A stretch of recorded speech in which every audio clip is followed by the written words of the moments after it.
2004년 5월 3일 오전 9시 군산공항 출국장에서 72살 노부부가 마지막으로 목격되었습니다.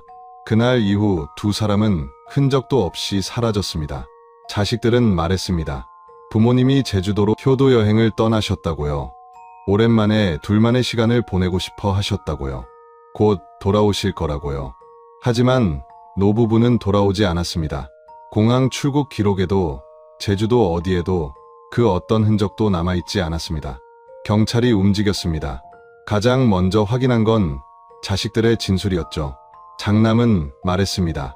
자기가 부모님을 공항까지 모셨다고요. 차남도 같은 말을 했습니다. 자기가 직접 공항에 데려다 드렸다고요. 장녀 역시 똑같았습니다. 본인이 부모님을 공항까지 모시고 갔다고요. 이상했습니다. 같은 날 같은 공항인데 왜 세 자녀가 각각 따로 부모님을 모셨다는 걸까요? 수사관들은 공항 CCTV를 확인했습니다. 2004년 그 시절 CCTV는 지금처럼 선명하지 않았습니다. 화면은 흐릿했고 얼굴을 식별하기엔 화질이 너무 떨어졌습니다. 노부부로 보이는 두 사람의 뒷모습만 희미하게 보였을 뿐이었죠. 함께 있던 다른 사람이 있었는지 누가 데려다 줬는지조차 알 수 없었습니다. 그렇게 사건은 미궁에 빠졌습니다. 시신도 목격자도 확실한 증거도 없었습니다. 자식들은 협조적이었고 슬퍼 보였습니다. 경찰은 더 이상 나아갈 곳이 없었습니다. 실종 신고는 접수됐지만 수사는 사실상 중단됐죠. 세 자녀는 각자의 삶으로 돌아갔습니다. 장남 박영수 씨는 전주에서 작은 건설자재 회사를 운영했습니다. 차남 박영철 씨는 서울에서 부동산 중개업을 했죠. 장녀 박순희 씨는 광주에서 남편과 함께 음식점을 운영했습니다. 부모님이 실종된 뒤에도 세 사람의 생활엔 큰 변화가 없었습니다. 가끔 모여서 부모님 이야기를 했지만 그뿐이었죠. 수소문도 해보고 제주도 곳곳을 찾아다녔다고 했지만 아무런 소득이 없었습니다. 그러던 중 한 가지 이상한 점이 포착됐습니다. 2004년 5월 2일 실종 하루 전이었습니다. 박 씨 부부의 통장에서 3천만 원이 한꺼번에 인출됐습니다. 경찰은 이 거액의 출처를 추적했죠. 은행 직원에게 물었더니 그날 박 씨 부부가 함께 왔었다고 했습니다. 남편 박 씨가 직접 인출 전표를 작성했고 현금을 두꺼운 봉투에 담아갔다고 기억했습니다. 여행 가시나 봐요? 은행 직원이 물었었다고 합니다. 박 씨는 웃으며 대답했다고 했죠. 애들이 여행 가라고 해서 제주도 좀 다녀오려고요. 경찰은 자녀들에게 물었습니다. 부모님이 왜 그렇게 큰 돈을 인출했느냐고요. 세 사람의 대답은 일치했습니다. 여행 경비로 쓰시려고 뽑으신 것 같아요. 보통 카드보다 현금을 좋아하셨거든요. 우리가 용돈도 드렸는데 본인들 돈도 쓰고 싶으셨나 봐요. 논리적으로 말이 되는 것처럼 들렸습니다. 하지만 뭔가 석연치 않았죠. 제주도 여행에 3천만 원이나 필요할까요? 노부부가 일주일 정도 여행한다고 해도 지나치게 큰 금액이었습니다. 수사관들은 더 파고들었습니다. 박 씨 부부의 집을 세밀하게 조사했죠. 옷장을 열어봤습니다. 여행 갈 때 입을 만한 옷들이 그대로 걸려 있었습니다. 세면 도구도 욕실에 그대로였습니다. 상비약도 서랍 안에 가지런히 정리돼 있었죠. 이상했습니다. 여행을 간다면서 왜 짐을 거의 안 챙긴 걸까요? 이웃 주민에게 다시 물었습니다. 5월 3일 아침 노부부가 나갈 때 어땠냐고요. 큰 여행 가방 하나 끌고 나가시더라고요. 가방이 얼마나 컸습니까? 글쎄요. 보통 크기? 기차 여행 갈 때 드는 정도? 무거워 보였습니까? 글쎄요. 잘 모르겠어요. 할아버지가 끌고 가셨으니까 그렇게 무겁진 않았을 거예요. 증언은 애매했습니다. 결정적인 단서가 되지 못했죠. 경찰은 제주도로 발걸음을 옮겼습니다. 노부부가 예약했다는 펜션을 찾아갔습니다. 장남 박영수 씨가 미리 예약해뒀다던 그곳이었죠. 펜션 주인을 만났습니다. 5월 3일에 박모 씨 성함으로 예약이 들어와 있었어요. 실제로 오셨습니까? 아니요. 체크인 안 하셨어요. 노쇼였죠. 연락은 없었습니까? 전혀요. 그냥 안 오신 거예요. 예약만 해놓고 나타나지 않은 겁니다. 이것도 이상했습니다. 정말 여행을 갈 계획이었다면 왜 펜션에 나타나지 않은 걸까요? 공항으로 다시 돌아왔습니다. CCTV를 다시 한번 면밀히 살폈습니다. 2004년 당시의 기술로는 한계가 명확했죠. 화면은 흑백에 가까웠고 해상도는 형편없었습니다. 노부부로 추정되는 두 사람이 출국장 근처를 지나가는 모습만 희미하게 보였습니다. 그런데 그 옆에 누군가가 더 있는 것 같았습니다. 희미한 그림자 같은 게 보였죠. 하지만 정확히 누구인지, 심지어 사람이 맞는지조차 확인할 수 없었습니다. 감식 전문가들이 영상을 분석했습니다. 당시 기술로 할 수 있는 최선을 다했죠. 하지만 결과는 실망스러웠습니다. 이 화질로는 신원 확인이 불가능합니다. 향상시킬 방법은 없습니까? 지금으로선 없습니다. 기술적 한계입니다. 수사는 그렇게 막혔습니다. 자녀들을 다시 불러 조사했지만 진술은 변하지 않았습니다. 세 사람 모두 자기가 부모님을 공항까지 모셨다고 했죠. 서로의 진술이 엇갈리는 것에 대해선 이렇게 설명했습니다. 각자 다른 시간에 갔을 거예요. 저는 아침 일찍 모셨거든요. 저는 점심때쯤 갔는데 이미 안 계시더라고요. 말은 되는 것 같았지만 여전히 석연치 않았습니다. 하지만 증거가 없었습니다. 의심만으로는 아무것도 할 수 없었죠. 2004년 여름이 지나고 가을이 왔습니다. 사건은 점점 잊혀졌습니다. 언론의 관심도 식었고 수사도 사실상 중단됐습니다. 미제 사건으로 분류됐죠. 하지만 12년이 흐른 뒤였습니다. 2016년 한 가지 기술이 모든 걸 바꿔놓았습니다. 12년 전엔 보이지 않던 것들이 보이기 시작했죠. 흐릿했던 화면 속에서 누군가의 얼굴이 드러났고 감춰졌던 진실이 수면 위로 떠올랐습니다. 그리고 그 순간 세 자녀의 진술은 하나씩 무너지기 시작했습니다. 오늘 이야기는 12년 만에 풀린 한 노부부 실종 사건입니다. 효도 여행이라 믿었던 그날의 진실, 그리고 가장 가까운 가족들이 숨겨온 비밀이 낱낱이 밝혀집니다. 오늘의 이야기 시작 전에 잠깐만요. 구독과 좋아요를 눌러주시면 이야기를 들려드리는데 아주 큰 힘이 됩니다.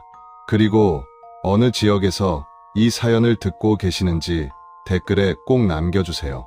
한 분 한 분 반갑게 인사드릴게요. 2004년 5월 20일 수요일 오후 전주 덕진구에 있는 한 단독주택 앞에 경찰차 2대가 섰습니다. 이웃 주민의 신고를 받고 출동한 거였죠. 집 주인인 박모 씨 부부가 2주 넘게 보이지 않는다는 내용이었습니다. 경찰관들이 대문을 두드렸습니다. 응답이 없었습니다. 우편함엔 신문이 가득 쌓여 있었고 현관 앞엔 택배 상자 3개가 비에 젖은 채 방치돼 있었습니다. 강제로 열어야겠습니다. 경찰은 자물쇠를 끊고 집 안으로 들어갔습니다. 안은 깨끗했습니다. 거실 탁자 위엔 컵 2개가 나란히 놓여 있었고 부엌 개수대엔 설거지가 끝난 그릇들이 정리돼 있었습니다. 침대는 이불이 개켜져 있었고 옷장은 닫혀 있었죠. 특이한 점은 없었습니다. 싸움의 흔적도 급하게 떠난 흔적도 보이지 않았습니다. 신고한 이웃을 불렀습니다. 60대 여성이었죠. 언제부터 안 보이셨습니까? 5월 초부터요. 정확히는 5월 3일 아침에 마지막으로 봤어요. 그날 뭐 특이한 점 있었습니까? 여행 가신다고 하더라고요. 할아버지가 여행 가방 끌고 나가시는 걸 봤어요. 어디로 간다고 하셨습니까? 제주도요. 애들이 여행 가라고 해서 간다고 하셨어요. 경찰은 고개를 끄덕였습니다. 여행이라면 이상할 게 없었죠. 하지만 2주가 넘도록 집에 안 들어온 건 좀 이상했습니다. 혹시 가족들 연락처 아십니까? 아들분들 전화번호는 모르는데 명절 때 오시는 거 본 적 있어요. 경찰은 집 안에서 전화번호부를 찾았습니다. 오래된 수첩이었죠.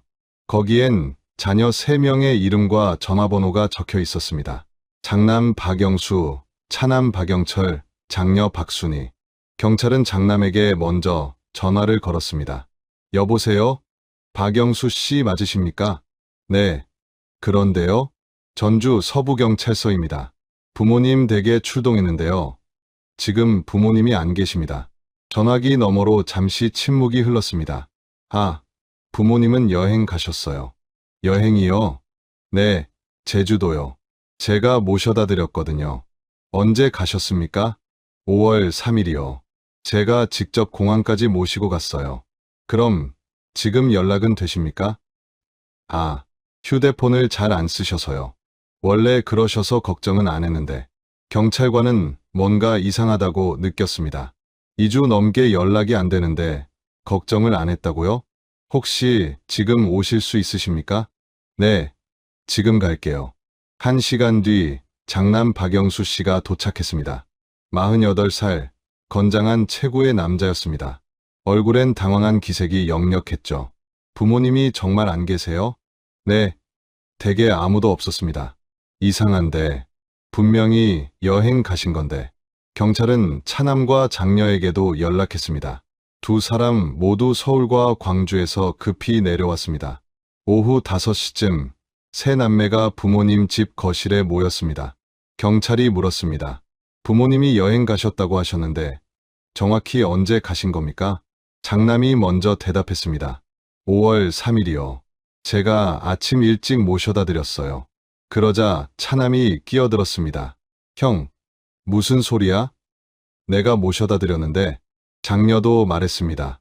오빠들, 내가 모시고 갔어요. 경찰관은 눈을 깜빡였습니다. 지금 세 분 다 본인이 모셨다고 하시는 겁니까? 세 사람은 서로를 쳐다봤습니다. 순간 어색한 침묵이 흘렀죠. 장남이 먼저 말을 이었습니다. 아, 그게 각자 다른 시간에 간 것 같아요. 다른 시간이요? 네, 저는 아침 8시쯤 모셨거든요. 차남이 고개를 끄덕였습니다. 저는 점심때쯤 갔는데 이미 안 계시더라고요. 그래서 형이 먼저 모셨나 보다 했죠. 장녀도 말을 보탰습니다. 저도 오후에 갔었는데 집에 안 계셔서 오빠들이 벌써 모시고 갔나 보다 했어요. 경찰은 고개를 갸우뚱했습니다. 뭔가 맞지 않았습니다. 그럼 세 분이 각자 따로 부모님 댁에 가셨다는 겁니까? 네, 그런 것 같아요. 왜 함께 가지 않으셨습니까? 장남이 대답했습니다. 각자 일정이 달라서요. 저는 회사 출근 전에 들렀고 동생들은 나중에 들렀나 봐요. 말이 되는 것 같으면서도 어딘가 이상했습니다. 하지만 경찰은 일단 넘어갔죠. 그럼 출국 기록부터 확인해 보겠습니다. 경찰은 즉시 출입국관리사무소에 조회를 요청했습니다.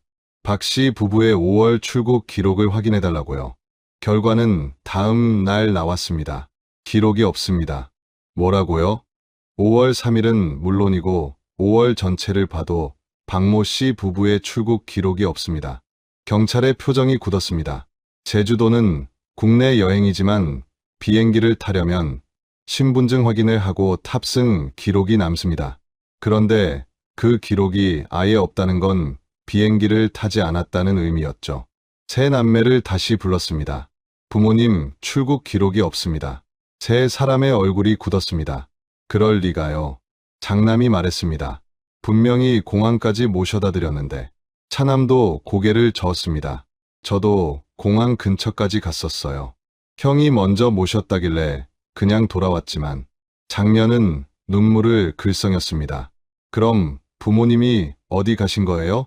경찰은 즉시 수사에 착수했습니다. 가장 먼저 확인한 건 공항 CCTV였습니다. 5월 3일 오전 8시부터 오후 5시까지 군산공항 출국장 CCTV를 전부 확인했습니다. 화면은 흐릿했습니다. 2004년 당시 CCTV는 지금처럼 선명하지 않았죠. 흑백에 가까운 화질이었고 해상도도 형편없었습니다. 그래도 수사관들은 꼼꼼히 살폈습니다. 노부부로 보이는 사람들을 일일이 체크했죠. 오전 9시 13분경이었습니다. 출국장 입구 쪽에 두 사람이 나타났습니다. 남자는 모자를 쓰고 있었고 여자는 가방을 들고 있었습니다. 이 사람들 같은데요? 수사관 한 명이 말했습니다. 체구가 비슷하긴 한데 얼굴이 안 보이네요. 화면 속 두 사람은 고개를 숙인 채 걸어갔습니다. 카메라를 정면으로 보는 순간이 없었죠. 옆에 누가 더 있는 것 같은데요? 다른 수사관이 화면을 가리켰습니다. 노부부 옆에 희미한 그림자 같은 게 보였습니다. 사람인가요? 잘 모르겠어요. 화질이 너무 안 좋아서. 영상을 확대해봤지만 더 흐릿해질 뿐이었습니다. 감식팀에 의뢰했지만 결과는 마찬가지였죠. 이 화질로는 신원 확인이 불가능합니다. 얼굴 복원은요? 기술적으로 한계가 있습니다. 2004년 장비로는 이게 최선입니다. 수사는 막혔습니다. 경찰은 방향을 바꿨습니다. 박 씨 부부의 금융거래 내역을 조사하기 시작했죠. 그리고 이상한 점을 발견했습니다. 5월 2일 일요일 오후 3시 박 씨 부부의 통장에서 3천만 원이 인출됐습니다. 3천만 원이요? 네, 한꺼번에 빠져나갔습니다. 수사관은 은행으로 향했습니다. 당시 창구를 담당했던 직원을 찾았죠. 5월 2일에 3천만 원 인출한 거 기억하십니까? 아, 네, 기억해요. 30대 여성 직원이었습니다. 어떻게 기억하세요? 금액이 커서요. 그날 할아버지, 할머니가 같이 오셨거든요. 두 분 다 오셨어요? 네, 할아버지가 전표 쓰시고 할머니는 옆에 서 계셨어요. 표정이나 분위기는 어땠습니까? 직원은 잠시 생각했습니다. 평범했어요. 특별히 불안해 보이거나 그러진 않으셨어요. 뭐라고 하시던가요? 제가 물어봤어요. 여행 가시냐고요. 그랬더니 할아버지가 웃으시면서 제주도 간다고 하시더라고요. 제주도라고 분명히 말씀하셨어요? 네, 애들이 여행 가라고 해서 간다고 하셨어요. 수사관은 고개를 끄덕였습니다. 그렇다면 노부부는 정말 여행을 갈 생각이었던 걸까요? 현금을 어떻게 가져가셨습니까? 은행 봉투에 담아드렸어요. 두꺼웠죠. 할아버지가 가방에 넣고 가셨어요. 3천만 원. 큰 돈이었습니다. 일주일 정도 여행하는데 필요한 금액치고는 지나치게 많았죠. 수사관은 세 남매를 다시 불렀습니다. 부모님이 5월 2일에 3천만 원을 인출하셨는데 이거 아셨습니까? 세 사람은 고개를 저었습니다. 몰랐어요. 장남이 대답했습니다. 3천만 원이요? 그렇게 많이? 차남도 놀란 표정이었습니다. 왜 그렇게 많이 뽑으셨을까요? 장녀가 물었습니다. 수사관이 물었습니다. 혹시 여행 경비로 드린 돈 있습니까? 장남이 고개를 끄덕였습니다. 저는 100만 원 드렸어요. 저도 100만 원 드렸습니다. 차남도 말했습니다. 저는 50만 원. 장녀가 작은 목소리로 말했습니다. 그럼 총 250만 원인데 왜 3천만 원을 더 뽑으신 걸까요? 부모님 용돈으로 쓰시려고 그러신 것 같아요. 장남이 대답했습니다. 원래 현금 쓰는 걸 좋아하셨거든요. 카드보다요. 3천만 원이면 너무 많지 않습니까? 글쎄요. 저희도 잘 모르겠어요. 말은 되는 것 같으면서도 뭔가 석연치 않았습니다. 수사관은 박 씨 부부의 집을 다시 방문했습니다. 이번엔 더 세밀하게 살폈죠. 옷장을 열었습니다. 옷들이 가지런히 걸려 있었습니다. 여름옷, 봄옷, 겨울옷이 계절별로 정리돼 있었죠. 여행 가면서 옷을 안 챙겨 가셨을까요? 수사관이 중얼거렸습니다. 욕실을 확인했습니다. 칫솔 2개가 꽂혀 있었고 세면도구도 그대로였습니다. 치약도 반쯤 남아 있었죠. 세면도구도 안 가져가셨네요. 거실 서랍을 열었습니다. 상비약들이 가지런히 정리돼 있었습니다. 혈압약, 소화제, 진통제가 보였죠. 약도 안 챙기셨어요. 이상했습니다. 일주일 여행을 간다면서 옷도, 세면도구도, 약도 안 챙겼다는 게 말이 될까요? 수사관은 이웃들을 다시 찾아갔습니다. 5월 3일 아침에 박 씨 부부가 나가실 때 정확히 어땠는지 다시 한번 말씀해 주세요. 60대 여성 이웃이 기억을 더듬었습니다. 아침 8시쯤이었어요. 제가 마당에서 화분 물 주고 있었거든요. 어떻게 나가셨어요? 할아버지가 여행 가방 끌고 나오시고 할머니는 손에 작은 가방 하나 들고 계셨어요. 여행 가방이 얼마나 컸습니까? 보통 크기요. 기차 여행 갈 때 드는 정도? 색깔은요? 검은색이었던 것 같아요. 무거워 보였습니까? 이웃은 고개를 갸우뚱했습니다. 글쎄요. 할아버지가 끌고 가셨으니까 그렇게 무겁진 않았을 것 같은데요. 차는 안 타셨어요? 아니요. 걸어서 나가셨어요. 어느 방향으로요? 큰 길 쪽으로요. 택시 타시려고 그러셨나 봐요. 수사관은 메모했습니다. 걸어서 나갔다. 택시를 탔을 가능성이 높다. 택시 회사들에 연락했습니다. 5월 3일 아침 박 씨 댁 근처에서 노부부를 태운 기록이 있는지 확인해달라고요. 이틀 뒤 답이 왔습니다. 기록이 없습니다. 확실합니까? 네. 그날 그 시간대에 그 동네에서 출발한 택시 배차 기록이 없어요. 이상했습니다. 그럼 두 사람은 어떻게 이동한 걸까요? 수사관은 다시 세 남매를 불렀습니다. 혹시 부모님을 차로 모셨습니까? 장남이 고개를 끄덕였습니다. 네, 제가 차로 모셨어요. 무슨 차십니까? 그랜저요. 검은색이요.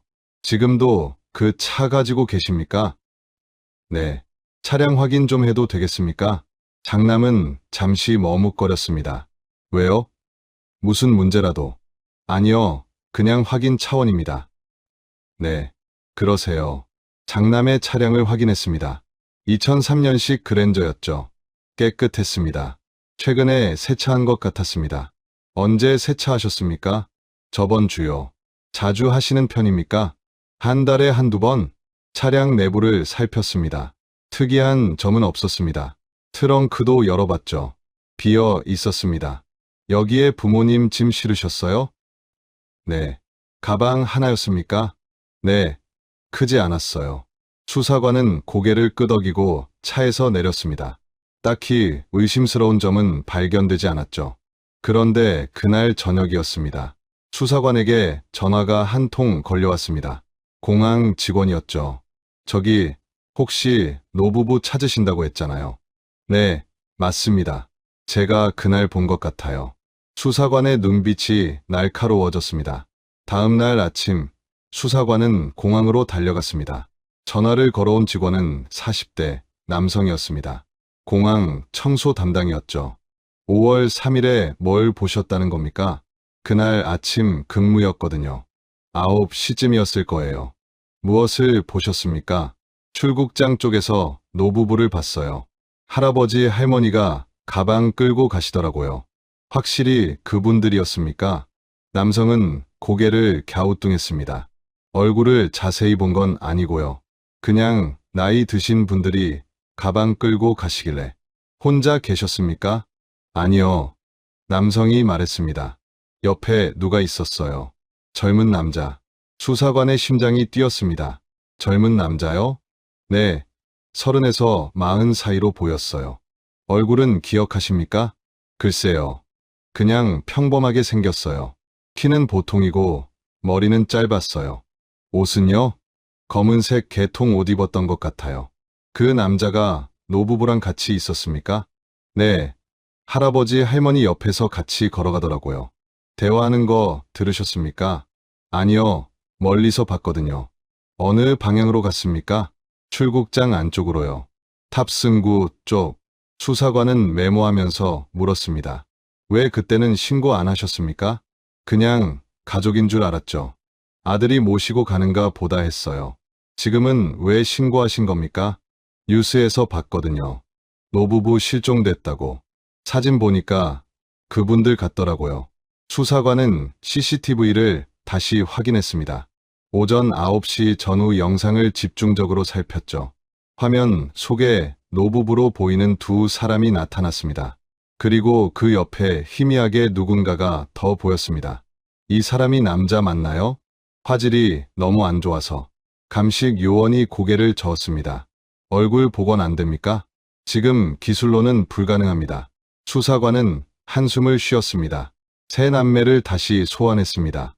혹시 5월 3일에 부모님과 함께 공항 안까지 들어가신 분 있습니까? 세 사람은 고개를 저었습니다. 저는 차에서 내려드렸어요. 장남이 말했습니다.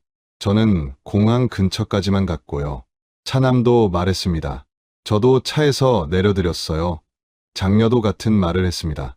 그럼 부모님 혼자 들어가셨습니까? 네, 그러셨을 거예요. 공항 직원 목격담에 의하면 젊은 남자가 함께 있었다고 하는데요. 세 사람의 표정이 굳었습니다. 그건 저희가 아니에요. 장남이 잘라 말했습니다. 그럼 누굽니까? 모르겠어요. 다른 사람 아닐까요? 수사관은 세 사람의 얼굴을 번갈아 봤습니다. 뭔가 숨기는 게 있는 것 같았지만 증거가 없었죠.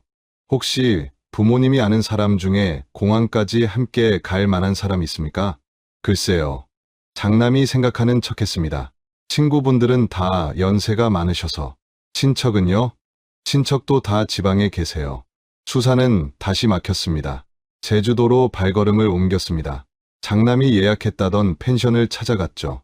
펜션은 제주시 외곽에 있었습니다. 바다가 보이는 조용한 곳이었습니다. 주인은 50대 여성이었습니다. 5월 3일 예약 기억하십니까? 네. 박모 씨 성함으로 들어왔었어요. 누가 예약했습니까? 전화로 예약받았어요. 남자분이었어요. 뭐라고 하시던가요? 부모님 모시고 온다고 했어요. 일주일 예약했죠. 실제로 오셨습니까? 아니요. 주인이 고개를 저었습니다. 체크인 시간 지나도 안 오시길래 전화했는데 안 받으시더라고요. 예약금은요? 안 받았어요. 당일 결제하기로 했거든요. 이상하다고 생각 안 하셨습니까? 노쇼가 가끔 있어요. 그냥 그러려니 했죠. 수사관은 고개를 끄덕였습니다. 다시 전주로 돌아왔습니다. 박 씨 부부의 집을 한 번 더 뒤졌습니다. 혹시 놓친 게 있을까 싶어서였죠. 서재 책장을 뒤지던 중이었습니다. 오래된 일기장 하나가 나왔습니다. 박 씨의 일기장이었습니다. 2003년부터 2004년까지 기록돼 있었죠. 수사관은 페이지를 넘겼습니다. 2004년 4월 28일 일기였습니다. 오늘 영수가 왔다. 제주도 여행 가라고 한다. 나는 가기 싫다고 했다. 나이도 많은데 무슨 여행이냐고. 하지만 영수가 자꾸 권한다. 5월 1일 일기였습니다. 영철이도 왔다. 역시 여행 이야기를 꺼낸다. 이상하다. 애들이 왜 갑자기 여행을 보내려고 하는 걸까? 5월 2일 일기였습니다. 순이도 와서 용돈을 줬다. 여행 가라고 한다. 애들이 다 같이 짠 것 같다. 마지못해 은행에 갔다. 돈을 좀 뽑았다. 여행 경비라고 했지만 사실은 거기서 일기가 끊겼습니다. 사실은 뭐지? 수사관은 중얼거렸습니다. 다음 페이지는 찢어져 나가 있었습니다. 5월 3일 일기가 있었을 자리였죠. 누군가 일부러 찢어낸 게 분명했습니다. 수사관은 다시 세 남매를 불렀습니다. 부모님, 일기장 보셨습니까? 일기장요? 장남이 되물었습니다. 아버지가 일기를 쓰셨어요? 모르셨습니까? 네, 처음 들어요. 세 사람 모두 같은 반응이었습니다. 5월 3일 일기가 찢어져 있는데 이거 아십니까? 저희가 왜 알아요? 차남이 말했습니다. 부모님 일기장을 본 적도 없는데. 수사관은 더 이상 물을 게 없었습니다. 증거는 부족했고 증언은 엇갈렸고 CCTV는 흐릿했습니다. 2004년 여름이 지나갔습니다. 사건은 언론의 관심에서 멀어졌고 수사도 사실상 중단됐습니다. 박 씨 부부는 실종자로 등록됐습니다. 시신도 흔적도 찾지 못한 채였죠. 세 남매는 각자의 삶으로 돌아갔습니다. 가끔 모여서 부모님 이야기를 했지만 그뿐이었습니다. 사건은 그렇게 미제로 남는 듯했습니다. 12년이란 긴 세월이 흐를 때까지. 12년 전 그날 공항 CCTV에 찍힌 희미한 그림자. 세 자녀의 엇갈린 증언. 찢어진 일기장. 모든 게 미궁 속으로 사라지는 듯했습니다. 하지만 시간은 때로 진실을 숨기기도 하지만 때로는 드러내기도 합니다. 2016년 한 가지 기술의 발전이 12년 묵은 비밀의 문을 열기 시작합니다. 그 흐릿했던 화면 속에서 대체 누가 나타날까요? 2016년 3월 전라북도경찰청 미제 사건 전담팀이 구성됐습니다. 10년 이상 묵은 사건들을 재조명하는 프로젝트였죠. 최신 과학 수사 기법을 동원해서 당시엔 풀지 못했던 사건들을 다시 들여다보는 겁니다. 박 씨 부부 실종 사건도 그 목록에 올랐습니다. 담당 수사관은 40대 후반의 이재현 경위였습니다. 20년 경력의 베테랑이었죠. 2004년 사건이네요. 이 경위는 파일을 넘겼습니다. 12년 전 기록들이 빼곡했습니다. 당시 CCTV 영상 있습니까? 네, 보관돼 있습니다. 화질이 어떻습니까? 형편없습니다. 당시 기술로는 신원 확인이 불가능했다고 나와 있네요. 이 경위는 고개를 끄덕였습니다. 지금은 다릅니다. 경찰청 디지털 포렌식 센터로 영상을 보냈습니다. AI 기반 영상 복원 기술을 적용해달라고 요청했죠. 2016년 영상 처리 기술은 12년 전과는 비교할 수 없을 만큼 발전해 있었습니다. 딥러닝 알고리즘을 이용하면 저화질 영상도 상당 부분 복원할 수 있었죠. 2주 뒤 결과가 나왔습니다. 복원 완료했습니다. 포렌식 전문가가 화면을 띄웠습니다. 2004년 5월 3일 오전 9시 13분 군산공항 출국장. 화면은 여전히 완벽하진 않았지만 12년 전보다 훨씬 선명했습니다. 노부부로 보이는 두 사람이 걸어가고 있었습니다. 남자는 여행 가방을 끌고 있었고 여자는 작은 핸드백을 들고 있었습니다. 얼굴 확인 가능합니까? 네, 잠시만요. 전문가가 확대했습니다. 남자의 얼굴이 드러났습니다. 흐릿하지만 윤곽은 알아볼 수 있었죠. 박모 씨 맞습니까? 사진이랑 대조해 보겠습니다. 몇 분 뒤 결과가 나왔습니다. 92% 일치합니다. 박모 씨가 맞습니다. 부인은요? 여자의 얼굴도 확인했습니다. 역시 박 씨의 아내 김 씨였습니다. 그럼 옆에 있는 사람은요? 이 경위가 물었습니다. 화면 속에 세 번째 인물이 있었습니다. 노부부 왼쪽에서 함께 걷고 있었죠. 전문가가 화면을 확대했습니다. 남자였습니다. 30대 후반에서 40대 초반으로 보였습니다. 키는 170cm 정도, 짧은 머리에 검은색 점퍼를 입고 있었습니다. 얼굴 복원 가능합니까? 해보겠습니다. AI가 픽셀을 분석하고 복원했습니다. 몇 분이 흘렀습니다. 화면에 남자의 얼굴이 나타났습니다. 각진 얼굴, 짙은 눈썹, 넓은 이마. 이 사람 누굽니까? 이 경위는 2004년 조사 기록을 뒤졌습니다. 관련자 명단을 훑어봤죠. 장남 박영수, 차남 박영철, 장녀 박순희. 세 사람의 얼굴과 대조했습니다. 아니네요. 세 자녀 중 누구도 아닙니다. 그럼 누굽니까? 모르겠습니다. 당시 조사 대상에 없던 사람입니다. 이 경위는 영상을 계속 돌렸습니다. 남자는 노부부와 함께 탑승구 쪽으로 걸어갔습니다. 그러다 어느 순간 화면에서 사라졌습니다. 어디 갔죠? 탑승구 안쪽으로 들어간 것 같습니다. CCTV 더 없습니까? 탑승구 내부 영상은 보관 기간이 지나서 삭제됐습니다. 이 경위는 한숨을 쉬었습니다. 이 남자 신원을 찾아야 합니다. 화면을 캡처해서 인쇄했습니다. 그리고 세 남매를 다시 소환했습니다. 12년 만이었습니다. 제일 먼저 도착한 건 장남 박영수 씨였습니다. 60대가 된 그는 12년 전보다 훨씬 늙어 보였습니다. 왜 또 부르십니까? 벌써 12년이 지났는데. 새로운 증거가 나왔습니다. 이 경위가 사진을 내밀었습니다. 이 사람 아십니까? 박영수 씨는 사진을 봤습니다. 순간 얼굴이 굳었습니다. 누굽니까? 모르십니까? 네, 모르겠는데요. 하지만 그의 목소리는 떨리고 있었습니다. 이 사람이 5월 3일 공항에서 부모님과 함께 있었습니다. 그럴 리가요. CCTV에 찍혔습니다. 복원된 영상입니다. 박영수 씨는 사진을 다시 봤습니다. 손이 미세하게 떨렸죠. 정말 모르십니까? 이 경위가 다시 물었습니다. 박영수 씨는 한참을 망설이다 입을 열었습니다. 처남입니다. 뭐라고요? 제 처남이에요. 김성호. 이 경위의 눈빛이 날카로워졌습니다. 왜 12년 전엔 말씀 안 하셨습니까? 그게 까먹었어요. 그날 처남이 도와줬는데. 도와줬다고요?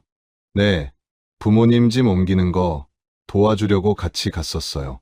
12년 전 진술에는 혼자 모셨다고 하지 않으셨습니까? 박영수 씨는 식은땀을 흘렸습니다. 제가 기억을 잘못한 것 같아요. 12년 전 일이라. 12년 전에도 12년 전 일이었습니다. 그때도 뭐 기억하셨습니까? 박영수 씨는 대답하지 못했습니다. 김성호 씨 연락처 주십시오. 지금은 연락이 안 돼요. 왜요? 연락 끊긴 지 오래됐어요. 10년 넘었을 거예요. 주소는요? 모릅니다. 이사 갔어요.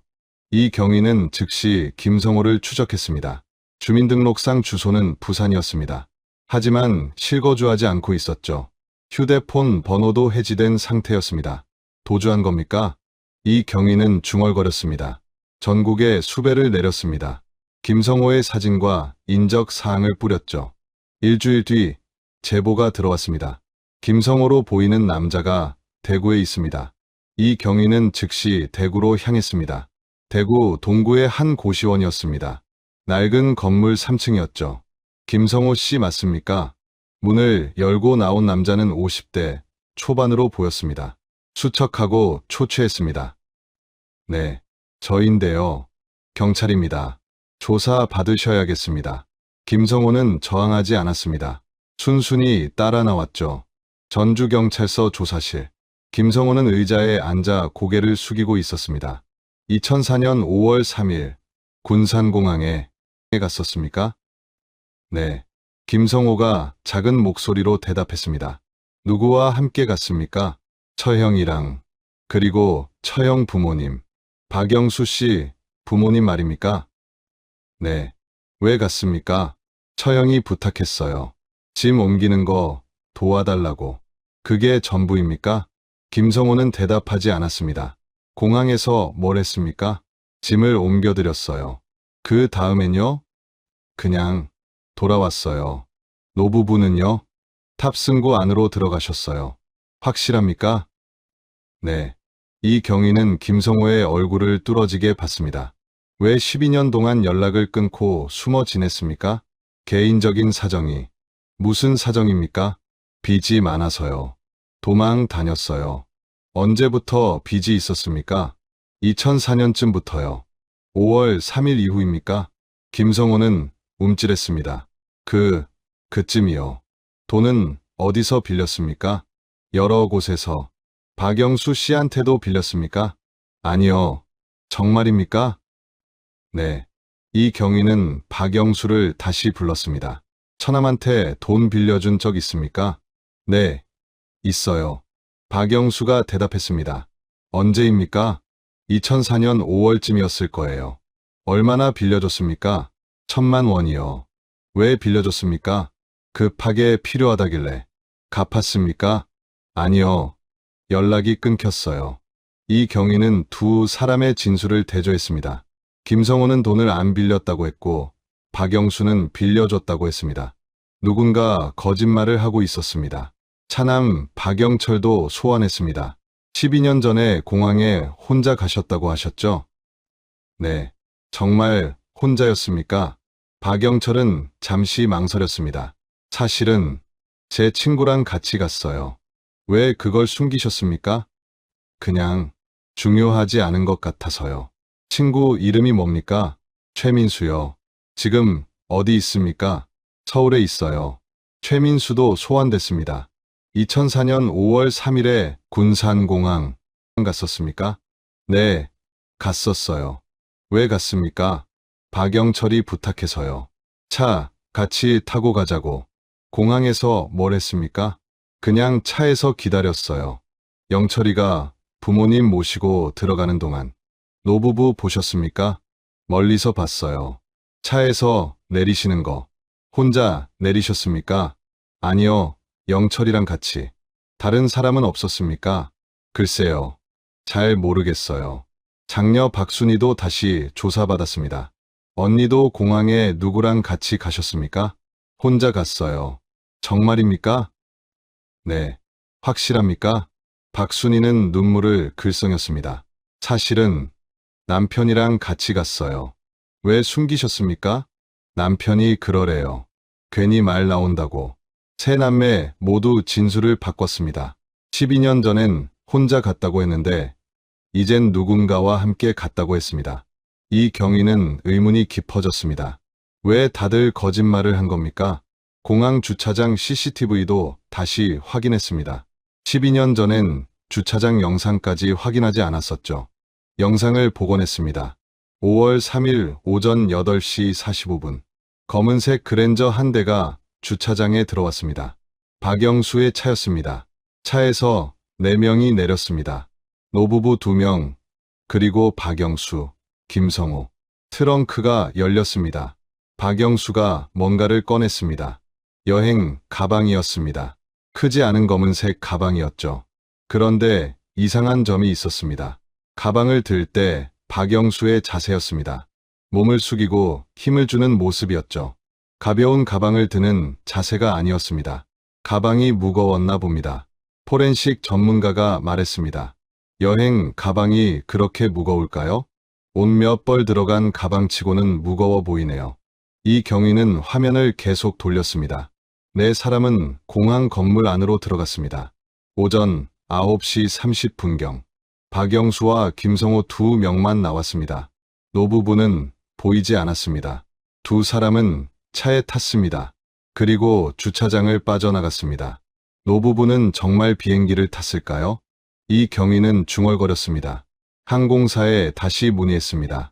2004년 5월 3일 전주에서 제주 가는 편에 박모 씨 부부 탑승 기록 있습니까? 확인해 보겠습니다. 잠시 뒤 답이 왔습니다. 없습니다. 확실합니까? 네. 그날 전주발 제주행 비행기는 2편이었는데 2편 모두의 탑승 기록이 없습니다. 이 경위의 눈빛이 차가워졌습니다. 노부부는 비행기를 타지 않았습니다. 그렇다면 공항에 왔다가 어디로 간 걸까요? 아니면 처음부터 비행기를 탈 생각이 없었던 걸까요? 이 경위는 제주도로 다시 날아갔습니다. 펜션 주인을 다시 만났습니다. 12년 전 예약건 기억하시죠? 네. 박모 씨 성함이었죠. 예약 전화 온 날짜 기억하십니까? 주인은 오래된 예약 장부를 꺼냈습니다. 4월 30일이네요. 전화번호 남아 있습니까? 네. 여기. 전화번호를 확인했습니다. 박영수의 휴대폰 번호였습니다. 통화 내용 기억하십니까? 남자분이 전화하셨어요. 부모님 모시고 온다고. 뭐라고 정확히 말씀하셨습니까? 주인은 기억을 떠올렸습니다. 일주일 묵는다고 했어요. 5월 3일부터 5월 10일까지. 다른 말은요? 부모님 연세가 많으시니까 1층 방으로 달라고 했어요. 그게 전부입니까? 네. 그리고 조용한 곳으로 해달라고 했어요. 이 경위는 메모했습니다.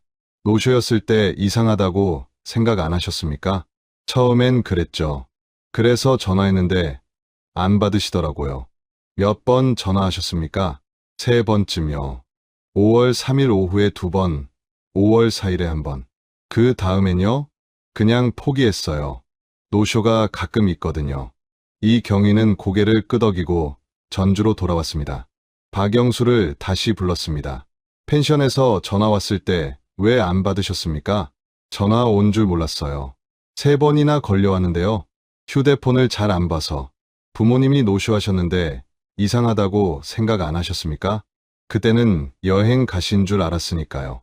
말은 되는 것 같았지만 뭔가 석연치 않았습니다. 이 경위는 박 씨 부부의 집을 다시 방문했습니다. 12년이 지났지만 집은 그대로였습니다. 아무도 살지 않아 먼지만 쌓여 있었죠. 서재로 갔습니다. 12년 전 찢어진 일기장이 있던 곳이었습니다. 책장을 다시 뒤졌습니다. 오래된 통장 몇 개가 나왔습니다. 통장 내역을 확인했습니다. 2004년 5월 2일 3천만 원 인출. 그 전날인 5월 1일엔 입금 내역이 있었습니다. 2천만 원이었습니다. 누가 입금한 거지? 입금자 명의를 확인했습니다. 박영수였습니다. 장남이 2천만 원을 입금했다? 이 경위는 눈을 가늘게 떴습니다. 다른 통장도 확인했습니다. 4월 28일 박영철 명의로 1천만 원 입금. 4월 27일 박순희 명의로 500만 원 입금. 세 자녀가 모두 부모 통장에 돈을 넣었습니다.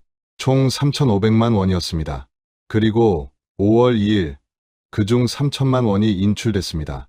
왜 자식들이 갑자기 돈을 넣은 거지? 이 경위는 세 남매를 한자리에 모았습니다. 부모님 통장에 왜 돈을 입금하셨습니까? 세 사람은 서로를 쳐다봤습니다. 여행, 경비 드리려고요. 장남이 대답했습니다. 3,500만 원이나요? 효도하고 싶어서요. 차남이 말했습니다. 그럼 왜 현금으로 안 드리고 통장에 입금하셨습니까? 그게 편하실 것 같아서요. 장녀가 대답했습니다. 이 경위는 고개를 저었습니다. 이상합니다. 여행 경비를 주려면 현금으로 주는 게 편하지 않습니까? 세 사람은 대답하지 못했습니다. 게다가 부모님이 5월 2일에 3천만 원을 인출하셨습니다. 여행 가시는데 왜 그렇게 큰 돈을 현금으로 들고 가십니까? 대답하십시오. 장남 박영수가 입을 열었습니다. 부모님이 그러고 싶으셨나 봐요. 말이 안 됩니다. 이 경위가 책상을 탁 쳤습니다. 12년 전엔 모두 거짓말을 하셨습니다. 혼자 공항 갔다고 하셨죠. 그런데 지금은 진술을 바꾸셨습니다. 누군가와 함께 갔다고 하셨습니다. 세 사람의 얼굴이 창백해졌습니다. 여행 경비라며 거액을 입금하셨습니다. 그리고 부모님은 그 돈을 들고 공항에 가셨습니다. 하지만 비행기는 타지 않으셨습니다. 부모님이 지금 어디 계십니까? 침묵이 흘렀습니다. 긴 침묵이었습니다. 그때 차남 박영철이 입을 열었습니다. 형이, 닥쳐. 장남 박영수가 소리쳤습니다. 형이 뭘 했는데요? 이 경위가 물었습니다. 박영철은 고개를 숙였습니다. 모르겠어요. 저는 정말 아무것도 몰라요. 장녀 박순이도 울먹였습니다. 저도 몰라요. 오빠들이 여행 보낸다길래 그런 줄만 알았어요. 박영수는 입을 꾹 다물고 있었습니다. 이 경위는 알았습니다. 뭔가 숨기고 있다는 걸. 그리고 그 비밀의 열쇠를 장남 박영수가 쥐고 있다는 걸.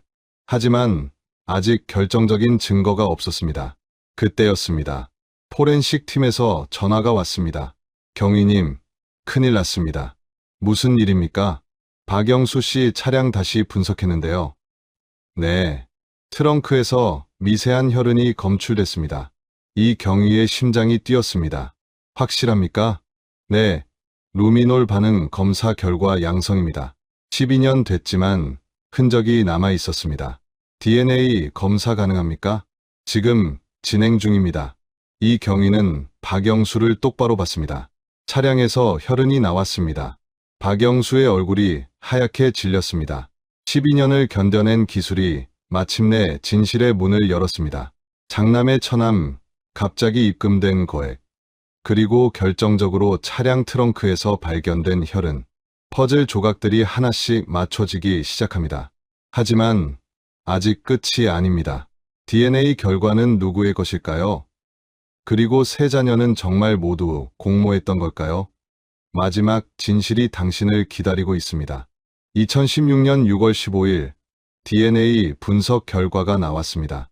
이재현 경위는 국립과학수사연구원에서 보낸 보고서를 펼쳤습니다. 박모 씨 부부와 일치합니다. 포렌식 팀장이 말했습니다. 확실합니까? 네, 두 분 모두의 DNA가 검출됐습니다. 남편 박 씨의 혈흔이 주로 나왔고 부인 김 씨의 미세한 피부 세포도 발견됐습니다. 이 경위는 숨을 깊이 들이마셨습니다. 12년이나 지났는데 남아 있었습니까? 트렁크 모서리 틈새에 박혀 있었습니다. 세차를 여러 번 했어도 완전히 지워지지 않은 거죠. 이게 결정적 증거가 되겠습니까? 충분합니다. 법정에서 통할 겁니다. 이 경위는 즉시 박영수를 긴급 체포했습니다. 조사실에 앉은 박영수는 더 이상 예전의 여유로운 모습이 아니었습니다. 얼굴은 핏기가 없었고 손은 떨리고 있었습니다. DNA 검사 결과 나왔습니다. 당신 차 트렁크에서 부모님 혈흔이 나왔습니다. 박영수는 고개를 떨궜습니다. 이제 말씀하시죠.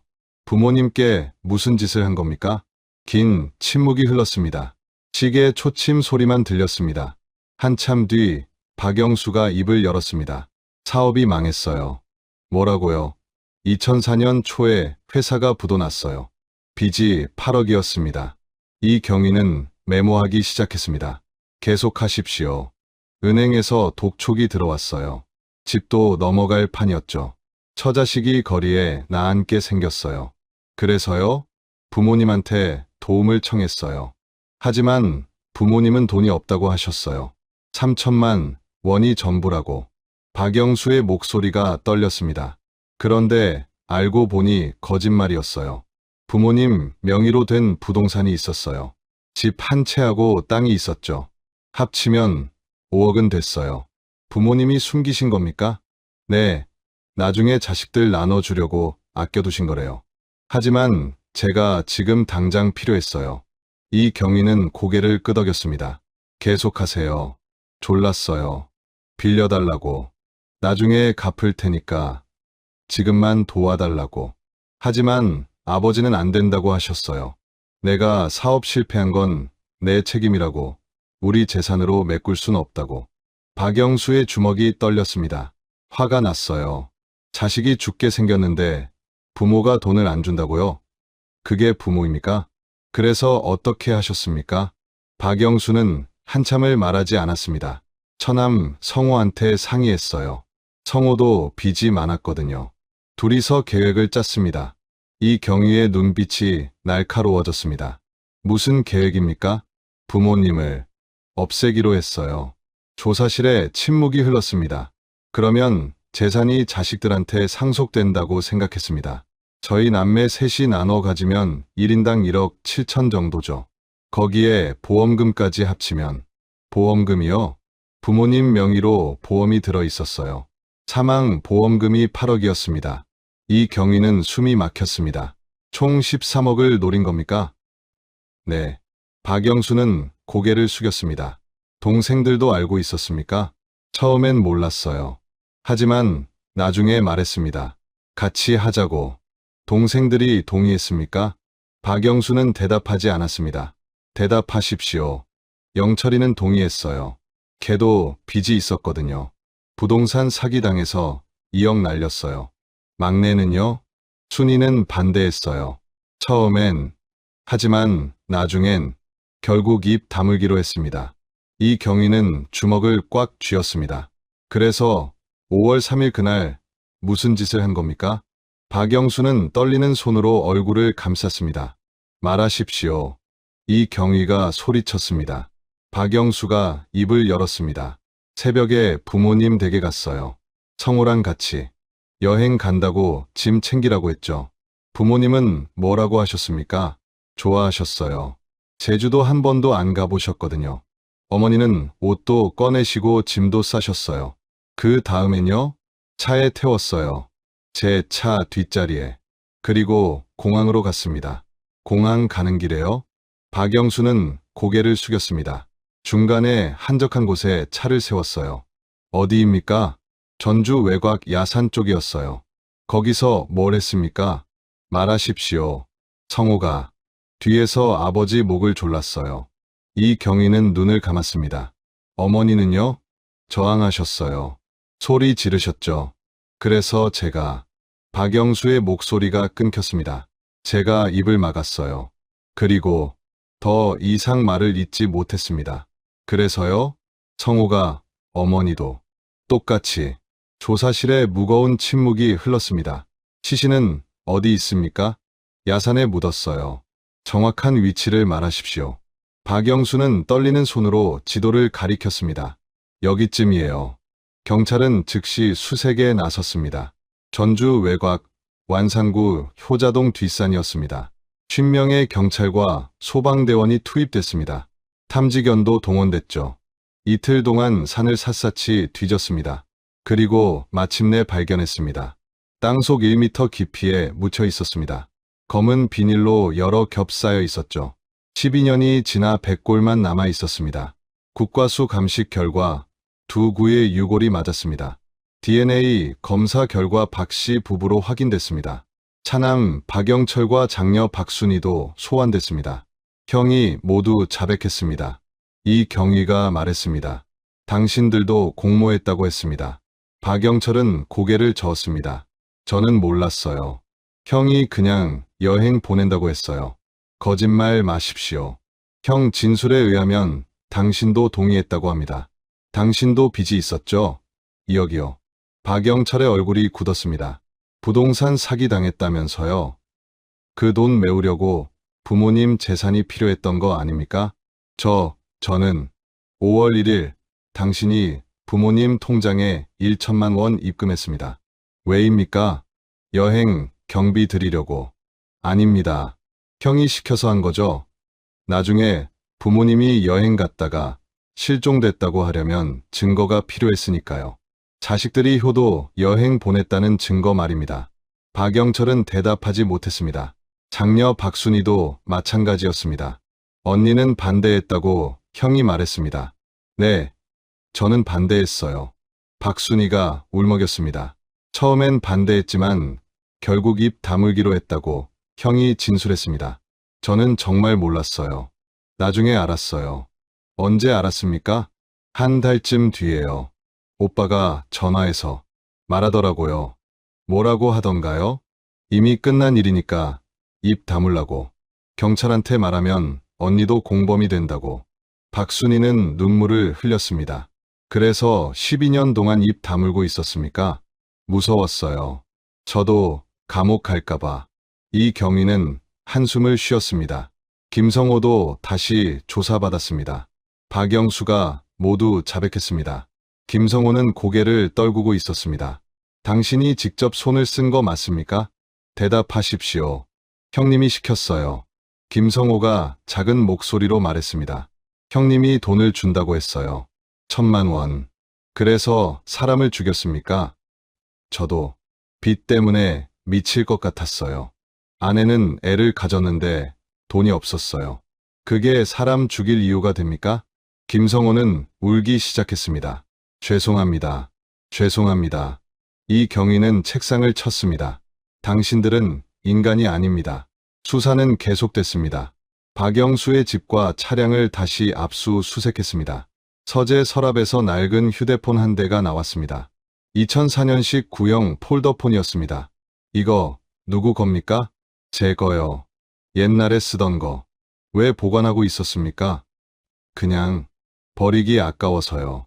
포렌식 팀이 휴대폰을 복구했습니다. 12년 전 문자 메시지들이 복원됐습니다. 2004년 5월 3일 오전 11시 40분. 박영수가 김성호에게 보낸 문자였습니다. 일 끝났다. 오후 1시. 김성호가 박영수에게 보낸 답장이었습니다. 돈은 언제 줄 거냐? 오후 3시. 박영수가 보낸 메시지였습니다. 다음 주에 준다. 입 조심해라. 결정적 증거였습니다. 2016년 9월 재판이 시작됐습니다. 전주지방법원 제3형사부. 방청석은 기자들과 시민들로 가득 찼습니다. 피고인석에 4명이 앉았습니다. 박영수, 김성호, 박영철, 박순희. 검사가 공소장을 낭독했습니다. 피고인 박영수와 김성호는 2004년 5월 3일 피해자 박모 씨 부부를 살해하고 시신을 유기했습니다. 피고인 박영철은 이를 방조했으며 피고인 박순희는 범행 후 이를 알고도 신고하지 않았습니다. 피고인들의 범행 동기는 금전적 이득이었습니다. 피해자들의 재산 5억 원과 보험금 8억 원, 총 13억 원을 노린 계획적 범행이었습니다. 방청석에서 탄식이 흘러나왔습니다. 증인으로 나온 이웃 주민이 말했습니다. 박 씨 부부는 착한 분들이었어요. 자식들 자랑을 많이 하셨죠. 아들, 딸이 다 잘 산다고, 효자 효녀라고. 목소리가 떨렸습니다. 그런데 그 자식들이 더 이상 말을 잇지 못했습니다. 공판이 진행됐습니다. 박영수는 끝까지 고개를 숙이고 있었습니다. 변호인이 말했습니다. 피고인은 깊이 반성하고 있습니다. 당시 경제적으로 극도로 궁핍한 상황이었습니다. 하지만 검사는 단호했습니다. 피고인은 12년 동안 아무렇지 않게 살았습니다. 부모님을 죽이고 그 돈으로 빚을 갚고 사업을 다시 시작했습니다. 반성의 기미가 전혀 보이지 않습니다. 차남 박영철의 변호인도 선처를 호소했습니다. 피고인은 직접 범행에 가담하지 않았습니다. 형의 강요에 못 이겨 입을 다물었을 뿐입니다. 하지만 검사는 반박했습니다. 피고인은 범행 사실을 알고도 12년간 침묵했습니다. 그 사이 부모님 재산을 상속받아 빚을 갚았습니다. 이는 명백한 공범입니다. 장녀 박순희는 증인석에서 울면서 말했습니다. 저는 정말 몰랐어요. 나중에 알았을 때 너무 무서웠어요. 오빠가 협박했어요. 말하면 나도 같이 감옥 간다고. 그래서 12년 동안 부모님 무덤에도 안 갔습니까? 검사가 날카롭게 물었습니다. 박순희는 대답하지 못했습니다. 당신도 보험금을 받았죠? 2억 6천만 원. 그 돈으로 음식점 확장했죠? 지금 2개 매장 운영하고 계시죠? 박순희는 고개를 떨궜습니다. 김성호는 재판 내내 눈물을 흘렸습니다. 후회합니다. 매일 악몽에 시달렸습니다. 제발 용서해 주십시오. 하지만 검사는 차갑게 말했습니다. 피고인은 범행 후 받은 1,000만 원으로 빚을 갚고 가족과 해외여행을 다녀왔습니다. 과연 후회했습니까? 방청석에서 분노의 목소리가 터져나왔습니다. 짐승만도 못한 놈들, 부모를 죽이다니. 재판장이 방망이를 두드렸습니다. 정숙하십시오. 최후 진술 시간이 왔습니다. 박영수가 일어났습니다. 죄송합니다. 부모님께 죄송합니다. 목소리는 떨렸지만 눈물은 나오지 않았습니다. 당시 제가 너무 힘들었습니다. 이성을 잃었습니다. 변명 마십시오. 방청석에서 누군가 소리쳤습니다. 박 씨 부부의 친구였습니다. 자네 부모가 자네를 얼마나 사랑했는지 아나? 자네 사업 망했을 때 팔순 넘은 몸으로 아르바이트까지 하시려고 했어. 박영수는 고개를 들지 못했습니다. 2016년 12월 15일 선고가 내려졌습니다. 재판장이 판결문을 읽었습니다. 피고인 박영수는 존속살해죄로 무기징역에 처한다. 피고인 김성호는 살인죄로 무기징역에 처한다. 피고인 박영철은 살인방조 및 범인 은닉죄로 징역 15년에 처한다. 피고인 박순희는 범인 은닉죄로 징역 10년에 처한다. 방청석에서 박수가 터져나왔습니다. 피고인들은 고개를 숙인 채 법정을 나갔습니다. 재판이 끝나고 박 씨 부부의 유골은 가족 묘지에 안장됐습니다. 하지만 장례식에 자식들은 없었습니다. 친구들과 이웃들만이 마지막 인사를 했습니다. 평생 자식 자랑하시더니 한 친구가 눈물을 흘렸습니다. 이렇게 가시다니. 묘비에는 이렇게 새겨졌습니다. 사랑하는 아버지 박모, 어머니 김모의 묘. 2004년 5월 3일 별세. 그 아래에 작은 글씨로 추가됐습니다. 2016년 6월 15일 발견. 12년 만에 돌아온 부모였습니다. 하지만 그들을 맞이할 자식은 없었습니다. 가장 가까운 사람이 가장 잔인한 가해자가 된 사건. 13억 원을 위해 부모의 목숨을 저울질한 자식들. 12년 동안 아무렇지 않게 살아온 냉혈한. 그리고 마침내 밝혀진 진실. 기술의 발전이 가져온 정의였습니다. 흐릿했던 CCTV는 선명해졌고 지워졌던 혈흔은 다시 드러났고 삭제됐던 문자는 복원됐습니다. 12년이 걸렸지만 진실은 결국 세상에 나왔습니다. DNA 한 방울이 12년간의 거짓을 무너뜨렸습니다. 복원된 문자 메시지 일 끝났다는 냉혹한 범죄의 증거였습니다. 주범은 무기징역, 공범들도 각각 대가를 치렀습니다. 기술은 진실을 밝혔고 정의는 늦었지만 실현됐습니다. 하지만 무덤 앞에 자식은 없었습니다. 가장 가까운 이들의 탐욕이 남긴 것은 씻을 수 없는 죄뿐이었습니다. 2004년 5월 3일 효도 여행을 떠난다던 노부부는 그날 공항을 벗어나지 못했습니다. 자식들의 손에 목숨을 잃었습니다. 13억 원. 그것이 세 자녀가 부모의 생명에 매긴 가격이었습니다. 장남은 사업 빚 8억을 갚기 위해, 차남은 부동산 사기로 잃은 2억을 메우기 위해, 그리고 막내딸은 침묵의 대가로 보험금을 나눠 가졌습니다. 12년 동안 그들은 평범하게 살았습니다. 사업을 하고 부동산을 중개하고 음식점을 운영했습니다. 명절이면 친척들과 모여 밥을 먹고 부모님 이야기가 나오면 슬픈 척 고개를 숙였습니다. 하지만 기술은 발전했습니다. 2004년엔 보이지 않던 얼굴이 2016년엔 보였습니다. 지워졌다고 믿었던 혈흔이 12년 뒤 다시 드러났습니다. 삭제했던 문자, 메시지가 복원됐습니다. 시간이 모든 걸 잊게 만들 거라 믿었던 범인들의 착각이었습니다. 오히려 시간은 진실을 밝힐 도구를 준비하고 있었던 겁니다. 이 사건은 우리에게 많은 것을 생각하게 합니다. 부모의 사랑은 무조건적입니다. 자식이 잘못을 저질러도 실패해도 부모는 끝까지 자식 편입니다. 하지만 자식의 효도가 조건부가 되는 순간 비극은 시작됩니다. 돈이 필요하니까 부모를 찾고 돈이 없으면 부모를 원망하고 급기야 부모의 재산을 노리는 순간, 그것은 더 이상 가족이 아닙니다. 박 씨 부부는 평생을 자식들 위해 살았습니다. 장남이 사업한다고 하면 위천을 대주고, 차남이 집 산다고 하면 보증을 서주고, 막내딸이 가게 연다고 하면 용돈을 모아 보태줬습니다. 그렇게 모은 재산이 5억이었습니다. 많은 돈은 아니지만 평생 아껴서 모은 돈이었습니다. 그리고 그 돈을 언젠가 자식들에게 나눠주려고 아꼈던 겁니다. 하지만 자식들은 기다리지 못했습니다. 지금 당장 필요했고 부모가 주지 않으니까 빼앗기로 했습니다. 가장 잔인한 방법으로. 오늘 이 이야기를 들으시는 분들 중에는 부모님을 모시고 사시는 분도 계실 겁니다. 혹시 경제적으로 힘드실 수도 있습니다. 부모님께 도움을 청하고 싶으실 수도 있습니다. 하지만 기억하십시오.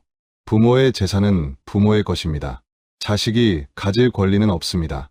부모가 주시면 감사히 받되 주지 않으신다고 원망해선 안 됩니다. 그것이 자식의 도리입니다. 반대로 부모님이신 분들도 계실 겁니다. 자식이 힘들어하는 걸 보면 마음이 아프실 겁니다. 뭐라도 해주고 싶으실 겁니다. 하지만 무리하지 마십시오. 당신의 노후도 소중합니다. 자식에게 다 주고 나중에 자식 손을 벌리는 것보다 스스로 준비하는 게 서로를 위한 길입니다. 이 사건의 피해자 박 씨 부부는 자식들을 너무 사랑했습니다. 그리고 그 사랑이 때로는 독이 될 수 있다는 걸 너무 늦게 알았습니다. 법정에서 무기징역을 선고받은 장남 박영수는 끝까지 눈물 한 방울 흘리지 않았습니다. 후회하지 않는 걸까요? 아니면 후회할 능력조차 없는 걸까요? 우리는 알 수 없습니다. 다만 한 가지는 분명합니다. 12년이 걸렸지만 정의는 실현됐습니다. 기술이 발전하고 수사 기법이 발전하고 포기하지 않은 수사관들이 있었기에 가능했던 일입니다. 흐릿했던 진실이 선명해지는 순간 거짓은 무너졌습니다. 오늘 이야기가 여러분께 어떤 의미로 다가갔을지 궁금합니다. 여러분이 계신 지역에서는 이런 사건을 어떻게 보시나요? 댓글로 생각을 나눠주시면 한 분 한 분 읽어보겠습니다. 그리고 이런 이야기가 더 많은 분들께 전해져서 한 건의 비극이라도 막을 수 있다면 좋겠습니다. 구독과 좋아요는 이런 이야기를 계속 전하는데 큰 힘이 됩니다. 알림 설정까지 해주시면 새로운 이야기가 올라올 때마다 가장 먼저 만나보실 수 있습니다. 다음에도 우리 사회에 꼭 알려야 할 이야기로 찾아뵙겠습니다. 부모를 사랑하고 자식을 아끼되 그 사랑이 서로를 올가매는 족쇄가 되지 않기를 바랍니다. 긴 이야기 끝까지 들어주셔서 감사합니다. 여러분 모두 건강하시고 가족과 따뜻한 시간 보내시길 바랍니다. 다음 이야기에서 또 만나요.